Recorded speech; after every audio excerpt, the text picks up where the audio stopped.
उत्तर प्रदेश के एक शांत और हरियाली से घिरे गांव परसोली में लगभग सभी लोग खेती बाड़ी करके अपना जीवन चलाते थे। इसी गांव के किनारे एक छोटी सी कुटिया में रामू काका रहते थे। वे उम्र में भले ही बड़े थे, लेकिन मन से अब भी बच्चे जैसे सरल और दयालु। गांव के लोग उन्हें आदर देते थे, क्योंकि वे हमेशा मुस्कान के साथ मदद के लिए तैयार रहते। किसी की बैलगाड़ी कीचड़ में फंस जाए, किसी के खेत में पानी की कमी हो या किसी के घर में कोई बीमारी, रामू काका सबसे पहले पहुंचते। सूखे की मार। उसी साल मौसम ने धोखा दे दिया। 2 महीने इंतजार करने के बाद भी बारिश नहीं आई। तालाब सूखने लगे, कुओं का पानी घटने लगा, फसलें सूखकर पीली पड़ने लगीं। गांव की चौपाल में हर दिन एक ही चर्चा होती, अगर अब भी बारिश न हुई तो इस बार तो भगवान ही मालिक है।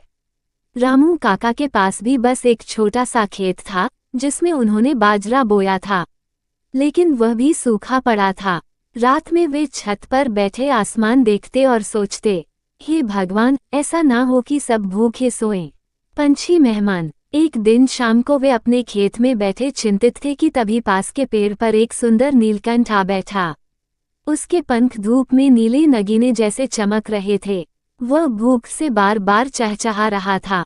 रामू काका ने मुस्कुराकर कहा, अरे भाई, तू भी तो इस सूखे में परेशान होगा। उन्होंने थैली से आखिरी बचे कुछ बाजरे के दाने निकाले और जमीन पर बिखेर दिए। नीलकंठ फुदककर नीचे आया, दाने चुगे और काका की ओर देखकर ऐसे बोला जैसे आशीर्वाद दे रहा हो। फिर वह नीले आकाश की ओर उड़ गया। रामू काका बोले, ईश्वर दया का फल जरूर देते हैं, देखते हैं आगे क्या होता है। बारिश का पहला चमत्कार। उस रात देर से आसमान में बादल घिरने शुरू हुए।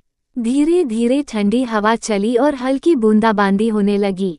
गांव के लोग बारिश की आवाज सुनकर घरों से बाहर निकल आए। अगली सुबह जब रामू काका खेत पहुंचे तो उनकी आंखें चमक उठीं। उनका खेत, जो कल तक सूखा पड़ा था, बारिश से ताज़ा होकर हरा भरा दिखने लगा था। अगले कुछ हफ्तों में उनकी फसल इतनी बढ़िया हुई कि पूरे गांव में सब हैरान रह गए। रामू काका के खेत में इस बार तो चमत्कार हो गया।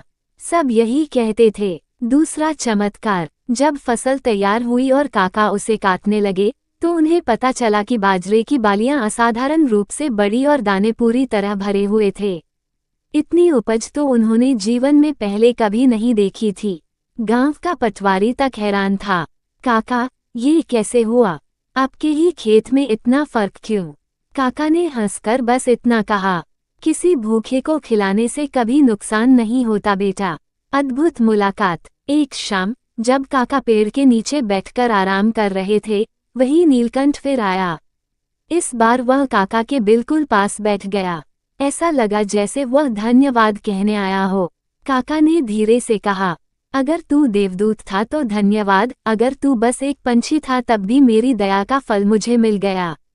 नीलकंठ ने फिर एक लंबी आवाज निकाली, पंख फैलाए और आकाश की ओर उड़ गया, मानो वरदान देकर जा रहा हो।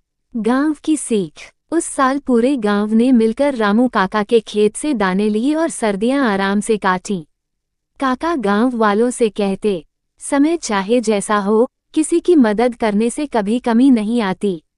भगवान दया का बदला जरूर देते हैं, बस अलग अलग रूप में।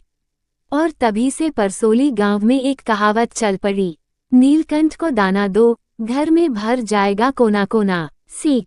दया बांटने से दाना कम नहीं होता, बल्कि बरकत बढ़ती है।